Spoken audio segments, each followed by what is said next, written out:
Bonjour à tous les amis, j'espère vraiment que vous allez tous super bien. Moi ça va super, très content de vous tourner cette nouvelle vidéo les amis. Nouvelle vidéo preview. Manchester United qui va affronter Sunderland ce samedi lors de la 36e journée de Premier League. Ça y est, la qualification pour la Ligue des Champions est obtenue. Maintenant, place au plaisir. Voilà, c'est pas parce que on est qualifié en Ligue des Champions qu'il faut faire n'importe quoi. Il y a quand même potentiellement un record de passes décisives à aller chercher pour Bruno Fernandes. Donc à nous et à tous les joueurs à prendre un max de plaisir pour ces 3 dernières rencontres avant que la plupart d'entre nous, d'entre nous, comme si j'étais joueur, la plupart des joueurs de Manchester United partent pour la Coupe du Monde. Donc voilà, ça va être très intéressant en tout cas ces 3 derniers matchs. Les amis, on est parti dans cette petite analyse des deux clubs et puis après mon petit pronostic en fin de vidéo. Let's go!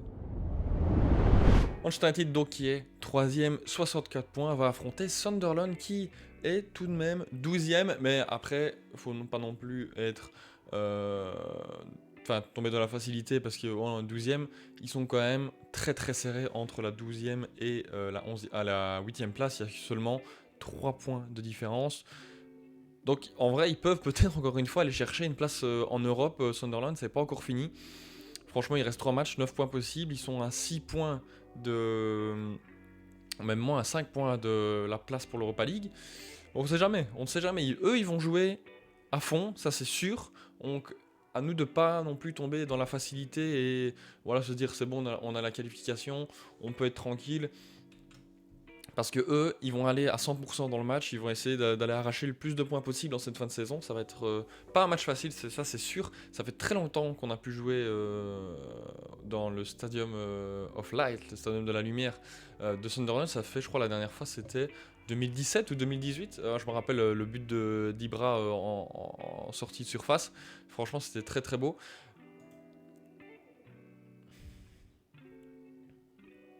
Mais cette saison, c'était le dernier. Mais on a déjà joué forcément face à Sunderland cette saison, c'était à Old Trafford, on avait gagné 2-0, but de Mount et but de Sesko à l'époque. Franchement, c'était un match très plaisant à suivre et je me rappelle, c'était encore une fois avec Ruben Amorim et c'était un match où on était dans une très bonne passe, où on a eu pas mal de réussite dans ce match. C'était la première de Senne Lamens aussi. Donc forcément, ça va être très sympa d'affronter cette équipe qui a plein de très bons joueurs. Franchement, pour une équipe qui vient de monter cette saison, ils sont très bien implantés dans cette première ligue. Franchement, ça fait plaisir à voir un club comme Sunderland rester qualifié pour la première ligue la saison prochaine parce qu'il y a quand même beaucoup de bons talents. Ils ont très bien transféré. Franchement, c'est très intéressant. Il y a par exemple du Talbi, du Sadiki, Enzo Lefebvre, Xhaka aussi pour l'expérience et un petit peu encadrer tous ces jeunes. Il y a Mukiele, Alderete, lui très bon défenseur central qui a signé cette saison. Très bon gardien aussi, Rolf, qui a été un des meilleurs gardiens de cette première ligue. Renildo, très bon aussi. Brobe, qui fait quand même ses preuves, mine de rien, en première ligue cette saison. Je crois qu'il a 10, 11 buts. Je ne sais pas exactement, on va regarder ça ensemble. Seulement 6 buts. Ah bah je pensais qu'il avait plus marqué que ça. Oh bah, pardon, j'ai dit un petit peu des bêtises, mais enfin bref.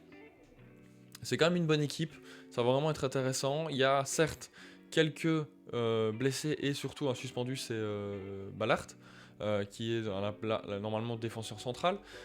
Et je crois qu'il était plutôt pas mauvais, donc tant mieux pour nous finalement que Ballard ne soit pas là. Côté Manchester United, on n'a pas encore eu trop de news au niveau des potentiels blessés. On sait bien que Sesko, il est sûrement pas disponible pour ce match parce que face à Liverpool, Manchester United s'est imposé certes, mais il est sorti à la 46e, sûrement pour cause de blessure.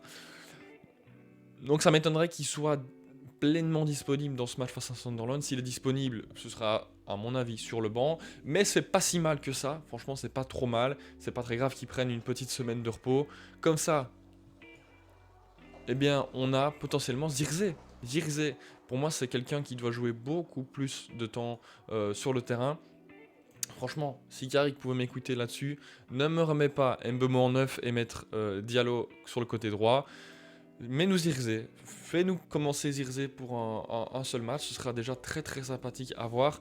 Surtout qu'en plus, Sunderland joue en 4-2-3-1 comme Manchester United. Donc on est système contre système. Il nous faut un point d'ancrage sur la dernière ligne offensive. Il nous faut ça, parce qu'en plus, Zirkzee avec sa qualité technique, il peut faire partir dans son dos Mbeumo et Cunha très facilement. Donc il ne faut pas hésiter. Je pense que le Néerlandais, il mérite son temps de jeu. Franchement, à chaque fois qu'il rentre dans les fins de match, etc., il apporte beaucoup et il est là. Il se donne à 100% et même ballon au pied, franchement, c'est très très beau à voir. Donc si on pouvait avoir un peu plus de Zirkzee dans un match de foot, ce serait très très intéressant. Et puis aussi pour lui montrer qu'on a confiance en lui aussi sur ces 3 derniers matchs, peut-être lui donner voilà, 150 minutes sur l'ensemble des 3 matchs, ça peut être quand même très intéressant et gage de confiance pour la saison prochaine, parce que quand même il va falloir un gros effectif, et je pense qu'il peut apporter, surtout que dans le groupe il est très très bien intégré, donc voilà, s'il pouvait faire la même chose sur le terrain, ce serait très très intéressant. Et puis sinon, ben, on a quand même le retour à noter de Lisandro Martinez de suspension. Voilà, maintenant Carrick va devoir faire un choix. Est-ce qu'il va continuer sur la bonne lancée avec la charnière Even-Maguire, sachant que ça a très très bien fonctionné en l'espace de 3 matchs? On a encaissé 3 buts, mais bon, ceux face à Liverpool, c'est quand même des cadeaux. Donc sinon, bah, face à Chelsea, pas de but encaissé. Face à Brentford, seulement un but encaissé. Et face à Liverpool, donc 2. Mais franchement, rien à dire là-dessus. Maguire et Even, ils ont été très très impressionnants. Surtout Even qui, en plus de ça, bah, c'était ses 3 premières titularisations avec Michael Carrick en tant qu'entraîneur. Et pour le coup, je n'ai pas vu un seul point négatif pour ce jeune garçon. J'aimerais bien voilà, qu'il continue, franchement. Pourquoi changer quand ça continue, quand ça marche bien, pardon. Je ne pense pas. J'espère en tout cas. J'ai quand même un petit pressentiment comme quoi il va changer, parce que Martinez, je me rappelle il revenait à peine de blessure vers début avril, qu'il a directement mis sur le terrain. Donc, j'ai quand même un petit sentiment qu'il va le mettre. Moi, si j'étais lui, je ne le ferais pas. Je resterais sur la même défense avec Dalot. Peut-être changer Mazraoui pour un des deux, pour qu'il ait un peu de temps de jeu aussi, comparé à Shaw et Dalot. Surtout qu'un match sur deux, ils font tous les deux un match plutôt moyen. Donc pourquoi pas essayer un petit truc. Et Dorgu, pourquoi pas aussi le mettre à la place de Luke Shaw et apporter du coup offensivement, parce qu'on sait bien quand même que son métier, enfin son poste de métier, c'est quand même défenseur latéral. C'est vrai qu'il a été un petit peu monté d'un cran par Carrick et aussi par Ruben Amorim pendant quelques matchs. Mais c'est vrai que du coup, on sait bien qu'il a quand même des qualités offensives certaines. Donc pourquoi pas le mettre sur un cran plus bas. On sait bien qu'il a de la vitesse, on sait bien que maintenant, au niveau physique, il s'est quand même bien adapté. Voilà, c'est peut-être un pari pour la fin de saison, tenter un petit truc avec Dorgu défenseur gauche et qu'il apporte en combinaison avec Cunha. On sait bien que quand même ils s'entendent plutôt bien ces deux-là. Donc ouais, un truc à tenter. Enfin, en tout cas, Carrick a de quoi faire pour cette fin de saison. Il y a quand même beaucoup de possibilités. Au milieu, par contre, c'est vrai que c'est là où il y a le moins de possibilités, c'est au niveau du double pivot. Casemiro, Mainoo, je pense qu'il faut en profiter jusqu'à la fin de la saison. Il faut que Mainoo il continue à avoir du temps de jeu, etc. Parce que pour aller avec l'Angleterre, il faut qu'il soit à 100%, que ce soit physiquement, mais aussi au niveau du rythme, et qu'il continue comme ça à jouer. Surtout que, bon, on n'a qu'une seule option de métier, c'est Ugarte. Je l'ai même pas mis sur le banc parce que pour moi il n'a plus rien à faire sur un terrain de Manchester United. Peut-être Mount en remplacement de un des deux potentiellement, ou peut-être Fernandez à un moment donné si on voit que voilà, il a fait le boulot dans ce match avec un voire deux assists, pourquoi pas. Et puis du coup sur les côtés, Cunha pour moi ça ne doit pas bouger, mis à part peut-être Dorgu à un moment donné en remplacement, et puis Mbeumo pas non plus le changer, à part pour Diallo en fin de match. Donc franchement, Carrick il a de quoi faire. Moi, c'est la composition que je ferais si j'étais lui. Dalot, Maguire, Even, Lamens et Dorgu à gauche. Comme ça, en plus, il a un peu plus de rythme. Casemiro, Mainoo au milieu, ça bouge pas. Avec Fernandez, évidemment, un peu plus haut. Mbeumo à droite, Cunha à gauche. Et Zirkzee, du coup, en l'absence de Sesco. Si Sesco est là, je mettrai Sesco à 100%, mais s'il n'est pas à 100%, je préfère avoir un Zirkzee qui, lui, est à 100% depuis plusieurs semaines et qui montre de très très bonnes choses sous le maillot de Manchester United. Et du coup, ça va être très intéressant de voir face à Sunderland comment on va rentrer dans ce match. On sait bien qu'à l'extérieur, c'est pas non plus les meilleurs matchs qu'on fait souvent. On aime bien subir dans ces matchs à l'extérieur, surtout face à une équipe qui va, comme je l'ai dit, croire en cette qualification en Europe, donc qui va aller dans les duels, qui va aller chercher très haut, je pense, à mon avis. Les hommes de Régis Lebris vont croire à 100% à cette qualification, vont essayer d'aller chercher très haut et d'être très agressifs. Donc on va peut-être être dans une disposition comme le match face à Chelsea où on va partir très très rapidement en transition, même face à Liverpool on l'a été, même avec un peu plus de contrôle comme on était à la maison. Donc ça va être très intéressant de voir comment un petit peu on va se débrouiller. Il y a quand même de très très bons joueurs, surtout au milieu de terrain du côté de Sunderland. Donc ouais, ça va être intéressant, ça va être un match à suivre de très près. Donc ouais, en plus c'est le samedi à 16h, ça fait très plaisir parce que c'est pas dans les horaires où il y a beaucoup de matchs à ce moment-là. Et puis c'est le samedi, quoi. Comme ça nous laisse un petit peu le temps après pour le week-end tranquillement. J'espère en tout cas qu'on va voir une équipe soudée, comme on l'a vu depuis quelques semaines, et qui va prendre un maximum de plaisir. Franchement, c'est ce que je retiens. C'est le mot que j'aimerais bien que voilà, que Carrick leur transmet. C'est ce mot plaisir. Prenez le plaisir sur ce terrain de foot parce que voilà, il reste plus que 3 matchs. On a eu très peu de matchs cette saison, donc autant les utiliser de la meilleure des façons pour la saison prochaine et surtout pour ceux qui vont aller en Coupe du Monde. Ça va être très intéressant de voir tout ça. Et c'est vrai que j'en ai pas parlé, mais peut-être aussi faire jouer un peu plus Lacey. On a vu qu'il a eu très peu de temps de jeu cette saison. Il a fait une rentrée face à Burnley et une rentrée face à Brighton où il avait pris rouge.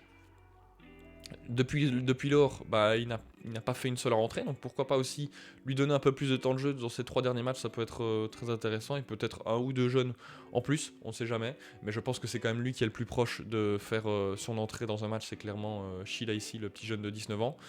Voilà, je pense qu'on a à peu près tout dit du côté de Manchester United et du côté de Sunderland. C'est vrai que Sunderland, ils sont quand même dernièrement sur quelque chose de plutôt moyen. Il y a eu cette défaite 0-5 à domicile face à Nottingham Forest où le match était parti un peu dans tous les sens, mais surtout en défaveur de Sunderland. Et puis aussi juste avant, il y a eu le 4-3 face à Aston Villa, un superbe match de Première Ligue qui s'est malheureusement mal fini pour Sunderland à Birmingham parce que but dans les arrêts de jeu, je crois, Abraham pour le 4-3. Donc malheureusement, c'est vrai qu'ils ne sont pas dans une super bonne passe, seulement un point sur les 3 derniers matchs, là où Manchester United est sur 3 victoires d'affilée. Donc voilà, c'est clairement le moment peut-être de leur faire mal, d'appuyer là où ça fait mal, parce qu'on pourrait être potentiellement sur une 4e victoire d'affilée en gagnant ce match. Mais franchement, le principal objectif, selon moi, c'est de faire jouer un peu plus de monde, d'aller chercher le record de passe D pour Bruno Fernandes. Et le reste, que les joueurs qui vont aller en Coupe du Monde ne se blessent pas. Ça, ce serait évidemment le plus important parce que quand même, c'est quand même une vitrine pour une image pour Manchester United cet été. C'est clairement la Coupe du Monde. Donc si on peut avoir un maximum de joueurs qui fait la Coupe du Monde et qui en plus la fait bien, ce serait encore mieux.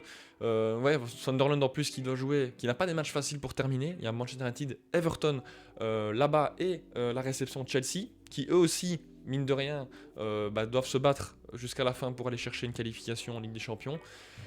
Donc ça va être un sprint final très très intéressant pour Sunderland, là où Manchester United n'est pas dans un sprint final, mais plus dans un kiff final. 3 matchs. Ça va être très intéressant de voir un petit peu comment chacune des deux équipes va aborder ce match. Et en tout cas, c'est ce qui est sûr, c'est qu'on espère évidemment une victoire de Manchester United. Ça va être compliqué là-bas, mais j'ai quand même bon espoir en cette équipe et en Carrick pour faire un très très bon match. Je dirais donc pour ce match une victoire tout de même. C'est vrai qu'on n'a pas le meilleur référé. Je vous rappelle quand même que M. Atwell, c'est pas celui qui, selon moi, est le meilleur arbitre, surtout que de mémoire, c'est celui qui a sifflé face à Bournemouth, si je dis pas de bêtises. Je ne sais plus maintenant, mais il faudrait peut-être que j'aille vérifier. Et c'est bien ça, je vais aller voir, je vais vérifier. C'était bien Monsieur Atwell qui nous avait totalement mal arbitré, clairement qui avait fait une erreur manifeste sur le penalty non sifflé d'Amad Diallo. Bref, j'espère en tout cas qu'il ne va pas être aussi catastrophique que la dernière fois qu'il nous a sifflé. Ce serait quand même bien, quand même un mauvais souvenir qui m'est resté en travers de la gorge.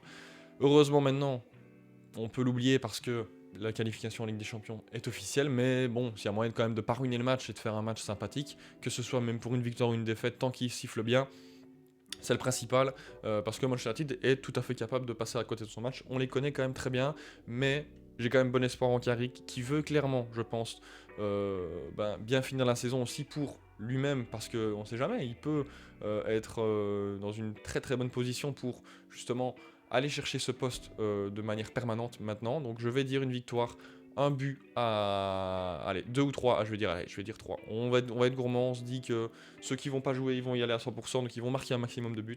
En tout cas, c'est ce que j'espère. Je dis 1-3 pour Manchester United. Donc, les amis, j'espère en tout cas que vous avez kiffé cette vidéo. Une nouvelle fois, moi, c'était un plaisir de vous la tourner. Il y aura donc une vidéo débrief dans la foulée le samedi, début de soirée. Et puis, peut-être une vidéo dimanche, analyse tactique, en fonction de ce qui se passe dans le match, tout simplement. Voilà, n'hésitez pas comme d'hab à liker, à vous abonner, me dire en commentaire peut-être votre pronostic ou en tout cas votre ressenti sur ce match. C'était Melchior les amis, je vous dis donc à très bientôt pour une autre vidéo. Bonne fin de semaine, ciao ciao.